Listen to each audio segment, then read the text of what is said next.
Bueno, lo dicho, el congresista Víctor Andrés García Belaúnde ha denunciado hoy que desde hace 2 años viendo recibiendo amenazas, presuntamente del abogado y empresario Rodolfo Orellana. Tenemos la impresión en el siguiente informe. Las amenazas son tales que en algún momento llegó a pedir la intervención del Ministerio del Interior. Poco caso se le hizo a Víctor Andrés García Belaúnde. Con el ministro anterior. Y me dijeron que no era necesario nada porque habían hecho una revisión. Yo no quiero pedir nada más de lo que le corresponde a cualquier ciudadano, ni lo voy a exigir.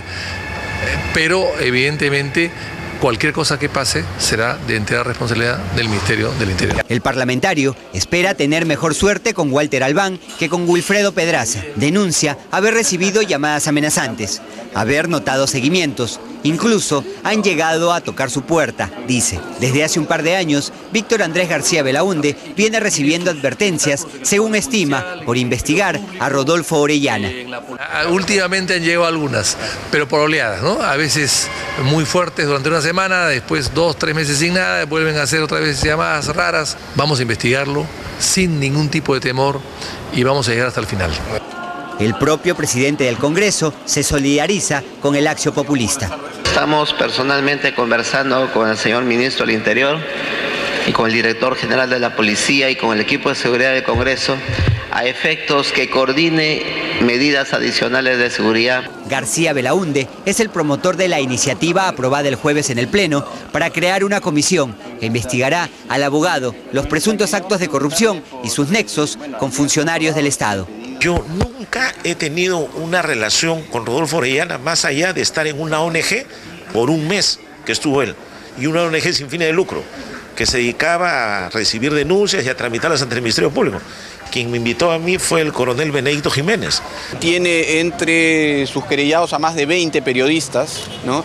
Y sigue actuando, ¿no?, de manera sistemática, utilizando al Poder Judicial como mecanismo para amedrentar a los periodistas. La próxima semana el Pleno del Congreso decidirá quiénes serán los 7 integrantes de la comisión que durante 180 días investigará a Orellana. Estamos en compañía de Carlos Basombrío, destacado analista político, columnista del diario Perú 21. ¿Cómo estás, Carlos? Buenas noches. Un gusto, Mario. Un poco para analizar contigo este tema de Orellana y bueno, y algunas otras cositas de la coyuntura esta semana importantes. Pero yo te comentaba fuera de cámaras que una de mis grandes sorpresas ha sido, no sorpresa en realidad, digamos, de impresiones en realidad, es el tamaño, la extensión y la eficacia con la que está operando esta supuesta red.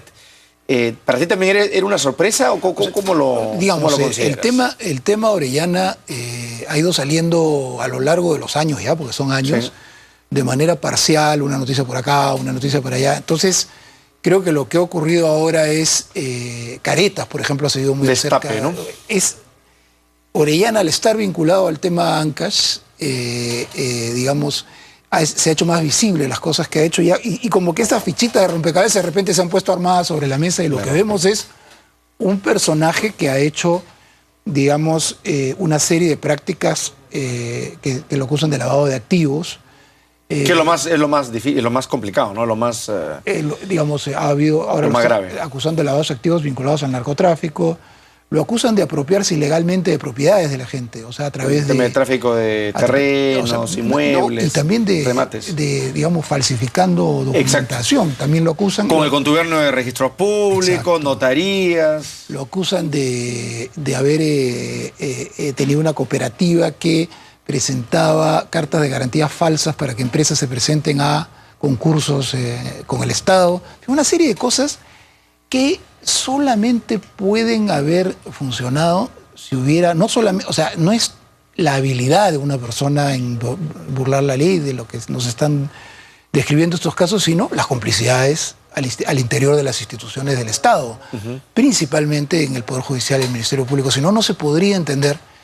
Y la otra es la agresividad contra los que lo han denunciado. Hay, como lo ha dicho el reportaje, un buen número de periodistas que están procesados por muchos importantes periodistas del país, y vemos que hay también hechos violentos, han habido golpes, y también en el caso de Ancash lo vinculan al tema de la centralita y al parecer de haber participado en lo que son estos grabaciones clandestinas. O sea, digamos, contra lo que se pudiera pensar en realidad, Álvarez más bien era una persona, no diría que trabajaba para Orellana, pero que Orellana le brindaba toda una plataforma de acción justamente para lograr propósitos comunes. Yo creo que Álvarez fue un espacio interesante para toda la gente que quería hacer este tipo de cosas que no estaban dentro de la ley. Y han ido ahí confluyendo varias gente que está en esa línea, ¿no? Y al final,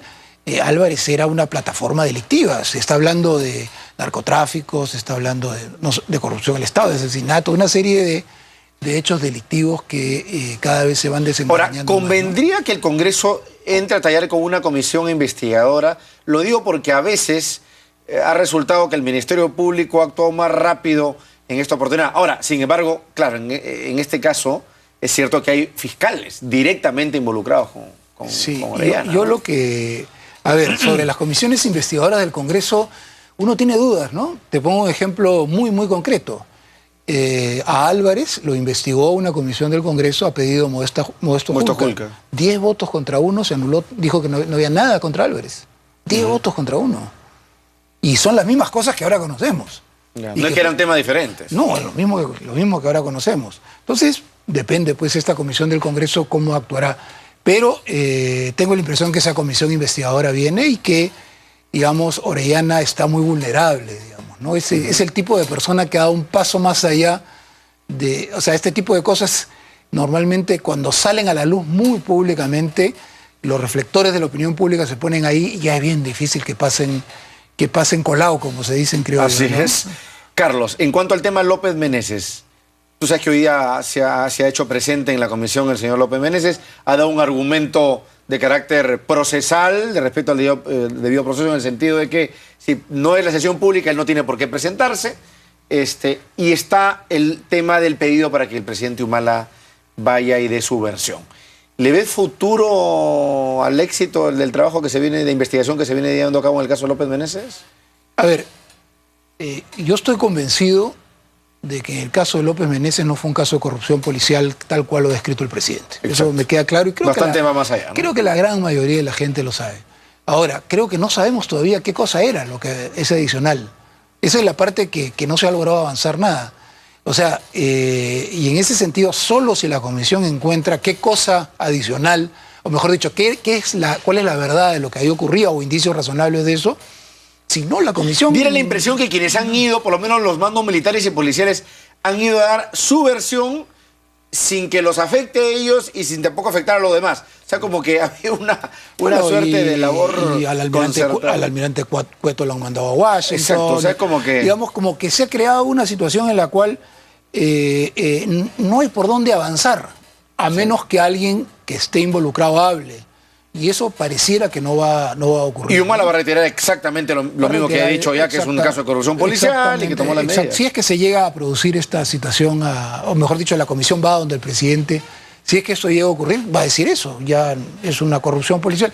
Aun cuando creo que el daño es más político, porque nadie cree en realidad que porque López Meneses pagaba plata para que le cuiden la casa, es una versión absolutamente insostenible. Además que el propio López Meneses niega totalmente y sale con una versión tan grotesca como que ahí quedaba el nido donde iba el hijo del presidente. Con eso había... Entonces, creo que es difícil que la comisión de López Meneses, a menos que haya encontrado algo que nosotros no sospechábamos, no sepamos hasta el momento. Pero en el Perú de las filtraciones ya lo sabíamos. No es cierto, eso ya nos hubiéramos enterado. Sí, por en todo caso es una tarea para el siguiente gobierno. Creo que es una tarea para el siguiente gobierno, porque sí, de lo que sí estoy absolutamente convencido de que ahí hubo algo muy, muy turbio y que llegaba a los más altos niveles en el Estado. Eso sí, estoy absolutamente convencido. Y para que eso llegue, pues alguien tiene que dar una versión muy creíble y que eso seguramente la dé por un tema de seguridad más adelante, no creo que ahora, ¿no? Si es que alguien lo hace, si no, nos vamos a quedar con la curiosidad. Así es. Carlos, finalmente, lo de Alan García. Yo te decía también, ¿crees que esta situación abre o inicia la candidatura de García antes de tiempo? ¿Él arrancará una campaña antes de tiempo? ¿Cómo ves el asunto? Porque finalmente, viste las declaraciones de Jorge del Castillo, todo indica que mientras van a continuar con el tema legal procesal de un lado, de la otra cuerda, pues seguirán con el tema político, ¿no? Está clarísimo. Sí, yo quisiera colocarlo como un marco más amplio. Ollanta Humala escogió su principal batalla política en su gobierno liquidar a García. Escogió esa fue Su objetivo. Un gran objetivo político. Se sospecha y es razonable pensar que era para sacarlo de juego y que Nadine tuviera menos adversarios, etc. Ahora, en ese proceso Alan García le ha ganado todas. En primer lugar, lo ha desgastado de tal manera que el presidente ahora tiene 40 puntos menos. No digo que sea el único factor, pero un presidente tan débil como Mal ahora es un rival mucho más fácil para García. En segundo lugar, creo que liquidó lo que García llamó la reelección conyugal, y en tercer lugar, logró un pronunciamiento muy conveniente del Poder Judicial, que se volvió purista en un momento determinado y que sacó hasta en medio de la huelga, sacó resoluciones judiciales, de acuerdo, pero lo logró y ha puesto en ese tema a la defensiva a los humanistas. Los humanistas han dado un paso ahora consiguiendo los votos para la aprobación de este dictamen, pero creo que es muy poco probable que Alan García termine saliendo de la contienda política. ¿No crees que tengan los votos para acusarlo constitucionalmente? Creo que van a lograr, sea por la vía judicial o sea por la vía de los votos, impedirlo. No veo que haya los votos para que se tome una medida tan drástica contra Alan García, pese a que creo que los temas son bien delicados, ¿no? No son fáciles. Desde el punto, personalmente, ¿coincides con lo que han planteado algunos integrantes de la oposición en el sentido de que, habiendo la megacomisión, habiéndose allanado a la decisión del Poder Judicial, habiendo apelado, no tenía sentido que el Pleno entre en una votación cuando ya se había allanado a la competencia? Como suele suceder, yo no soy abogado, y como suele suceder en el mundo de las leyes, debe haber los dos argumentos, lo deben sustentar los abogados impecablemente, ¿no es cierto? O sea que por ahí no me meto. Pero creo que el humanismo, por el lado político, lo que ha dicho es nos lo jugamos políticamente. Si después nos lo anulan, diremos... Ya habremos ganado tiempo. Ya habremos ganado algo. Digamos, creo que es por ahí que han tomado la decisión, pero como no tienen operadores políticos, no tienen capacidad de sacarle el filo político a lo que consiguen, digamos. Digamos, el APRA con 2 o 3 congresistas y 2 o 3 operadores después le sacan punta a cada cosa, y ellos tienen 40 congresistas, pero...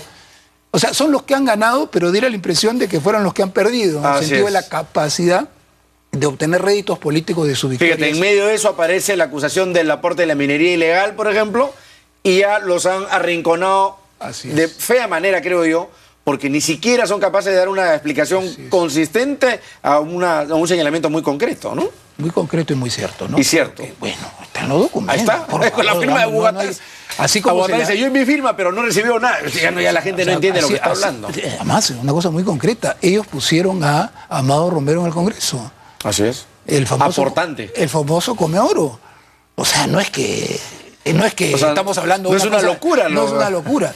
Y también es cierto que el caso contra Alan García es complicado. Tampoco no es que no haya nada ahí, pero negar que hubo este aporte es tapar el sol con un dedo. El tema es que la señora presidenta del Partido Nacionalista debería dar las explicaciones. Bueno, y es que ahí sí yo no veo el razonamiento del presidente de que su esposa no pudiera declarar. Ella es presidenta del partido.